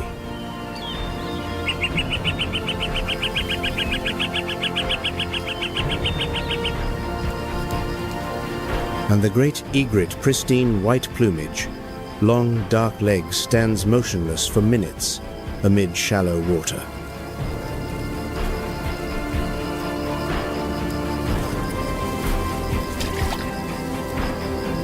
Then a yellow spear-like bill strikes forward with near instantaneous speed. Patience is its most sophisticated weapon.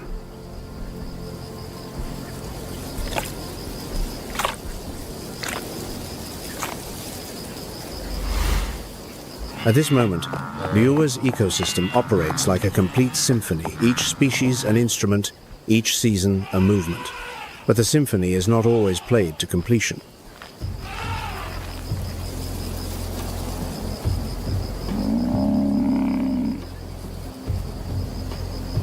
In 2024, Zambia endured its most devastating drought in over 2 decades, a direct consequence of increasingly extreme El Niño events driven by global climate change.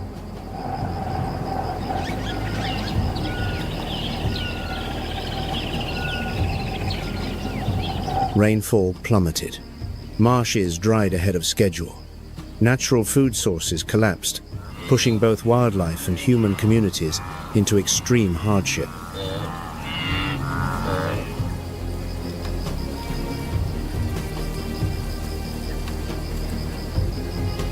On February 29th, 2024, the Zambian government declared a national disaster. 84 of 116 districts were affected, including the Western Province, home to Liuwa Plain.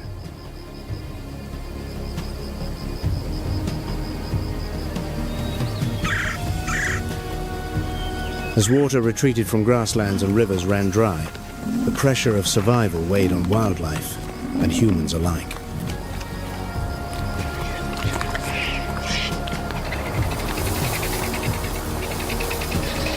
Many community members who protect Liuwa, those on the front lines of conservation, also fell into severe hardship.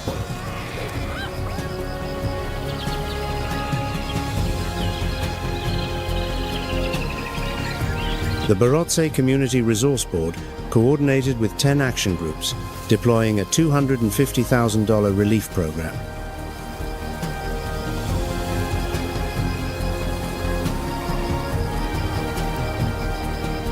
Food supplies were distributed to 100 households across 10 of the most severely affected communities.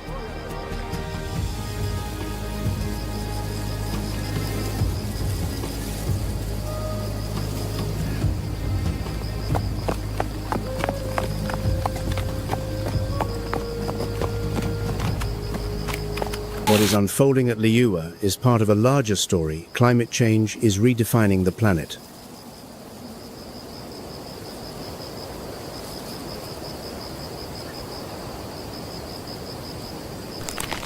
The fate of Liuwa, like so many ecosystems, depends directly on decisions humans are making right now.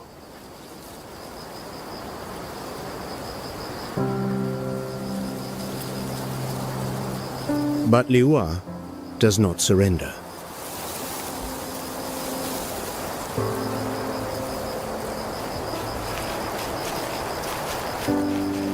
African Parks has managed this land since 2003, over 20 years of sustained partnership with the Zambia Wildlife Authority and the Barotse Royal Establishment.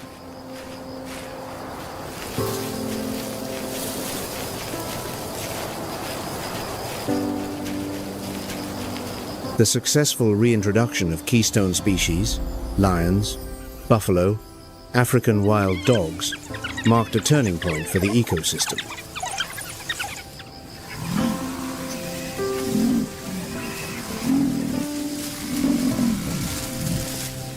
Not only did they survive, they bred successfully, proof of nature's capacity for recovery when given proper protection.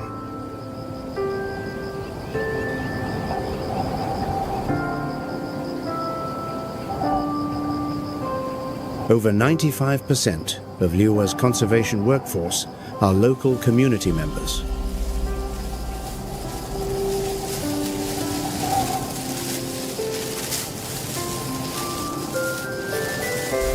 Camera traps and GPS tracking combined with indigenous knowledge have built a sustainable monitoring model where humans and nature find balance.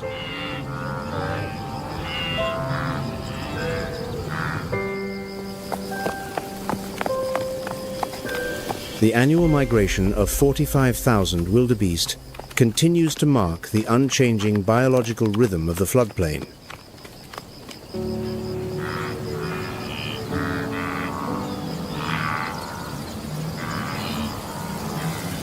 Every footstep fertilizes the grass, encourages the return of hundreds of rare bird species, and restores the chain of ecological balance.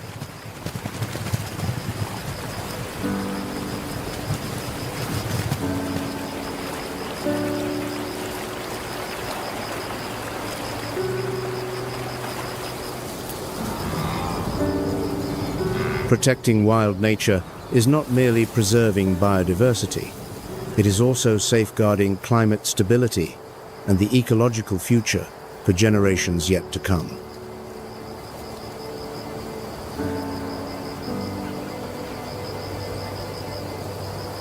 And as night returns over Liuwa Plain, in the familiar darkness where every story began,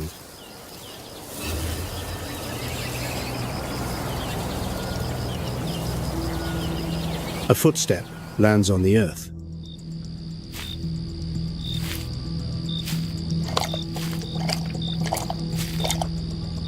Gentle, precise, silent.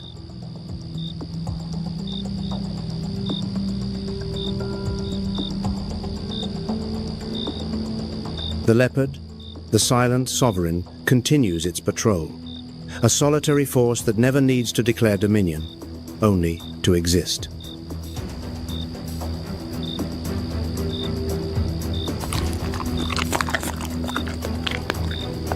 It drags its kill high into a tree beyond the reach of scavengers below.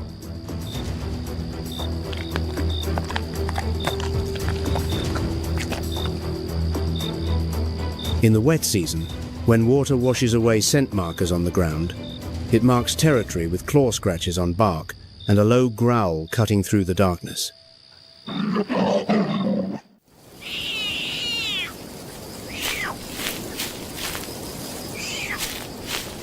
Each litter typically includes 1 to 3 cubs.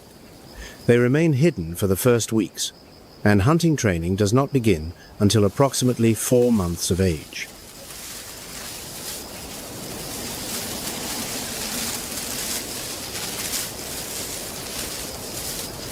According to the IUCN, the leopard is classified vulnerable populations declining from human-wildlife conflict, poaching, and habitat loss. But here at Liuwa, under African Parks protection, the species still finds sanctuary.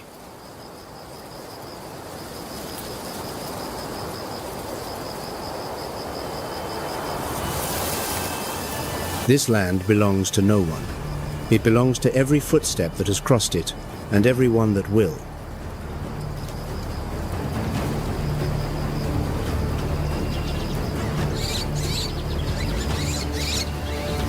The last migration is not a migration that ends everything. It is the migration every species must complete so that life continues.